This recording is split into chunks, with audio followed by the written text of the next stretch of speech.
ছেলের জন্মদাতা পিতা 5 মাস ধরে জেলে আছে। ছেলের মৃত্যুর খবর পর জন্মদাতা পিতা মৃত ছেলেকে এক নজর দেখার জন্য কোর্টে একদিনের জামিনের জন্য আবেদন করেন, কিন্তু তিনি জামিন পাননি। মৃত ছেলের পিতা জামিন না পাওয়ার তার জামিনের দাবিতে গ্রামবাসীরা সবাই ঐক্যবদ্ধ হয়ে রাস্তা অবরোধে নেমে উত্তপ্ত করে তোলে পরিস্থিতি।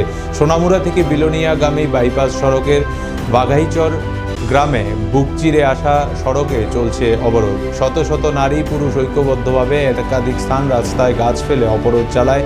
20 জুলাই দুপুর 1:30টার পর শুরু হয় অবরোধ। যদিও অবরোধ শুরু হওয়ার সঙ্গে সঙ্গে যাত্রাপুর থানার police inspector Shyamsundar Reang, sub inspector Pritam দত্তের নেতৃত্বে বিশাল টিএসআর এবং পুলিশ রয়েছে ঘটনাস্থলে। দফায় দফায় আলোচনা চলছে, কিন্তু পুলিশ সফলতা পাচ্ছে না। অপরদিকে কাঠালিয়া আরডি ব্লকের এলাকায় বিডিও বা মহকুমা প্রশাসনের তরফ থেকে কোনো প্রতিনিধি এখনো আসেনি, অথচ বাইপাস সড়কের দুদিকে অসংখ্য যাত্রীবাহী বড় ছোট গাড়ি দাঁড়িয়ে আছে ঘন্টার পর ঘন্টা। উল্লেখ্য, যাত্রাপুর থানার অন্তর্গত নির্ভয়পুর গ্রাম পঞ্চায়েত এলাকার বাগাইয়াচর গ্রামে গৌতম দাসের 5 মাস আগে এনডিপিএস মামলায় জেল হয়।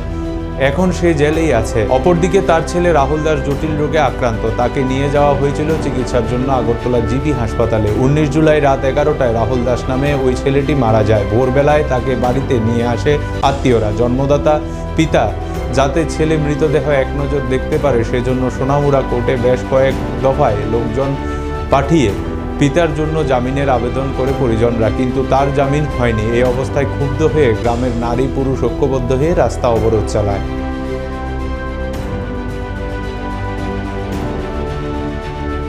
আমার নাতি জামাই নাতি কাকে একটু মারা গেছে।